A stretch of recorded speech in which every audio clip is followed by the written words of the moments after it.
लेकिन जब वक्फ पे विपक्ष की तरफ से विरोध किया जाता है तो सिर्फ धार्मिक पक्ष को लेकर के ही विरोध किया जाता है। विपक्ष इन वास्तविक मुद्दों पर चर्चा नहीं करना चाहता है। विश्व के कई देश ने समय रहते वक्फ के व्यवस्था में आवश्यक प्रशासनिक सुधार किए हैं कि हमें भी पता है कि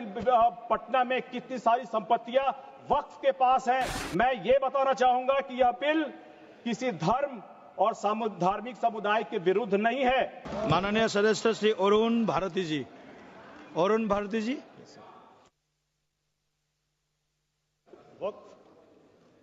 वक्फ संशोधन विधेयक 2025 पर हमारी पार्टी लोक जनशक्ति पार्टी रामविलास का पक्ष रखने देने के लिए मैं माननीय अध्यक्ष जी का आभार प्रकट करता हूं। अध्यक्ष जी, जब यह विधेयक अगस्त 2024 में आया था तो उस वक्त सबसे पहले हमारे राष्ट्रीय अध्यक्ष चिराग पासवान जी ने ही मंत्रिमंडल में रहते हुए ये कहा था कि इस पर व्यापक चर्चा होनी चाहिए और इसीलिए इस बिल को किसी समिति को भेजा जाए ताकि इस पे सभी प्रभावित पक्षों के राय को विचार को जाना जाए। इस विधेयक का मूल उद्देश्य वक्फ संपत्तियों के प्रबंधन में पारदर्शिता, उत्तरदायित्व और न्याय संगत व्यवस्था को स्थापित करना है। और आपने देखा होगा अध्यक्ष महोदय कि वक्फ करने की जो 3 कंडीशंस हैं उसमें रिलीजियस और पायस, परमानेंट डेडिकेशन और लेजिटिमेट ओनरशिप होना जरूरी है। लेकिन जब वक्फ पे विपक्ष की तरफ से विरोध किया जाता है तो सिर्फ धार्मिक पक्ष को लेकर के ही विरोध किया जाता है। धार्मिक पक्ष के अलावा भी वक्फ प्रबंधन का एक आर्थिक पक्ष है, एक सामाजिक पक्ष है, एक विधिक लॉ का पक्ष है और एक प्रशासनिक पक्ष है। लेकिन दुर्भाग्य की बात है कि इस विधेयक के विरोध में हमेशा विपक्ष धार्मिक पक्ष को ही उठा करके, डरा करके, लोगों को बता करके कि आपका दरगाह चला जाएगा, आपके मस्जिद चले जाएंगे, इसी को उठाता है ताकि उनका वोट बैंक हमेशा उनके पास बना रहे। सच्चर कमेटी की रिपोर्ट स्वयं यह कहती है कि मुस्लिम समुदाय सामाजिक और आर्थिक स्तर पर चुनौतियों से जूझ रहा है। लेकिन आश्चर्य की बात है अध्यक्ष महोदय कि विपक्ष इन वास्तविक मुद्दों पर चर्चा नहीं करना चाहता है क्योंकि इससे उनके राजनीतिक षड्यंत्र और उनके प्रायोजित नैरेटिव पर प्रश्न चिन्ह खड़े हो जाते हैं। नहीं तो अध्यक्ष महोदय मुझे बताया जाए कि क्या बात है कि सिंगापुर जैसे छोटे राष्ट्र जहां महज 200 वक्फ की संपत्तियां हैं, वहां पर संपत्ति से आय एक साल में 42 करोड़ से ज्यादा होती है। लेकिन यहां सच्चर कमेटी के हिसाब से जहां 5 लाख की वक्फ की संपत्तियां हैं, जहां 6 लाख एकड़ से ज्यादा जमीन है, 1 करोड़ 20 लाख एकड़ से ज्यादा संपत्ति होने के बावजूद आय सिर्फ 163 करोड़ होती है। आखिर कहीं तो कुछ न कुछ कमी है। इस सदन का ध्यान मैं इस ओर आकर्षित करना चाहूंगा कि विश्व के कई देश ने समय रहते वक्फ के व्यवस्था में आवश्यक प्रशासनिक सुधार किए हैं। और इसे समझने के लिए अगर हम 19वीं और 20वीं सदी में कुछ देशों के उदाहरण को देखेंगे तो हमें समझ में आएगा। तुर्की में 1925 में लगभग 3/4 जमीन, खेती की जमीन वक्फ के नाम थी। अल्जीरिया में लगभग आधी से अधिक खेती योग्य भूमि वक्फ के नाम थी। ट्यूनीशिया में भी लगभग 1/3 और मिस्र में 1/8 भाग वक्फ के नाम था। इन्हीं शासन व्यवस्थाओं ने जब इस बात की गहन मूल्यांकन की इसके बारे में छानबीन की तो उनको पता चला कि ये अचल संपत्तियां ऐसी प्रकृति की बन चुकी हैं जहां से किसी भी प्रकार की सामाजिक और आर्थिक उत्पादक भागीदारी उनकी बिल्कुल खत्म हो चुकी है। ये संपत्तियां उस देश के आर्थिक विकास में अवरोधक रही हैं और उन वंचित वर्गों को भी लाभ नहीं दे रही है जिनके लिए इनका संगठन किया गया था।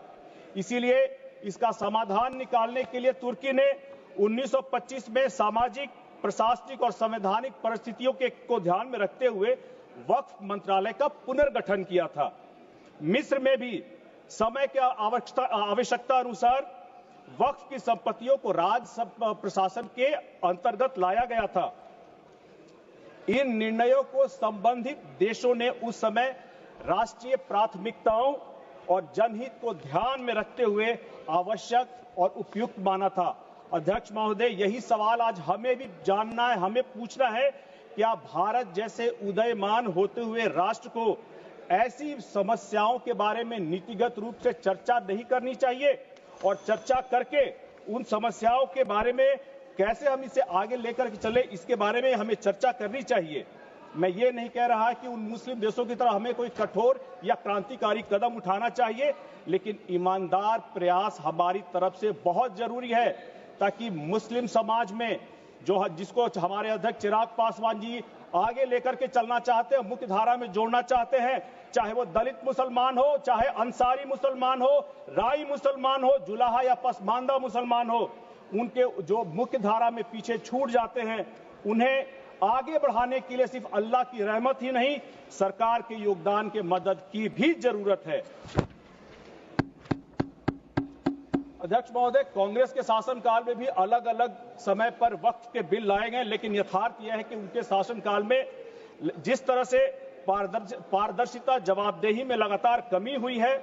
इसके चलते अनेक भ्रष्टाचार के उदाहरण पहले भी माननीय सदस्यों ने बताए हैं, इस पर मैं ज्यादा नहीं कहूंगा। लेकिन जब ये मैं जरूर कहना चाहूंगा कि जब कांग्रेस पार्टी सत्ता में होती है तो प्रशासनिक सुधारों को व्यवहारिक तरीके से लागू करने का प्रयास करती है,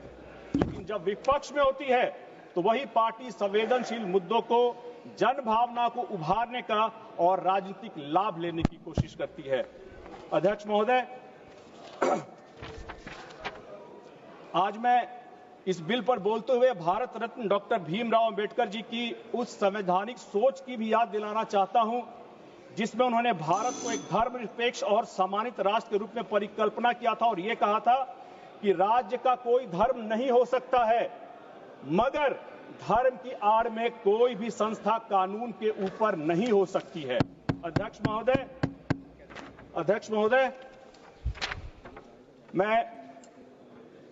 मैं अति सम्मान पूर्वक यह कहना चाहता हूं कि वक्फ के मुद्दे पर जिस तरह से हमारे राष्ट्रीय अध्यक्ष चिराग पासवान जी के विरोध में फतवा लाया गया, अभी आपने भी सुना होगा समाचार पत्र के माध्यम से, तो उन लोगों को मैं ये जवाब देना चाहूंगा कि आप लोगों को उस पुत्र से शिकायत है जिसके पिता ने मुस्लिम मुख्यमंत्री बिहार में बनाने के लिए अपनी पार्टी के अस्तित्व को खतरे में डाल दिया था, लेकिन आज जब वक्फ का बिल आया है, आपके समाज के लिए बिल आया है, तब आप उनके साथ खड़े हैं जिन्होंने उस वक्त मुस्लिम मुख्यमंत्री का विरोध किया था। अध्यक्ष महोदय, मैं अपनी बात को यह कहकर के समाप्त करना चाहूंगा, और जैसे पहले भी कहा गया था कि बिहार में इस वक्त पिता पुत्र में गजब विडंबना बनी हुई है। पिता ने इसी लोकसभा के सदन में कहा था 2010 में कि हमें भी पता है कि पटना में कितनी सारी संपत्तियां वक्फ के पास हैं, लेकिन पुत्र कह रहा है कि हम वक्फ का बिल आने नहीं देंगे, इसको बिहार में हम लागू नहीं होने देंगे, और मुख्यमंत्री बनने का सपना पाले हुए हैं। धन्यवाद जी, धन्यवाद। अंत में अध्यक्ष महोदय, मैं ये बताना चाहूंगा कि यह बिल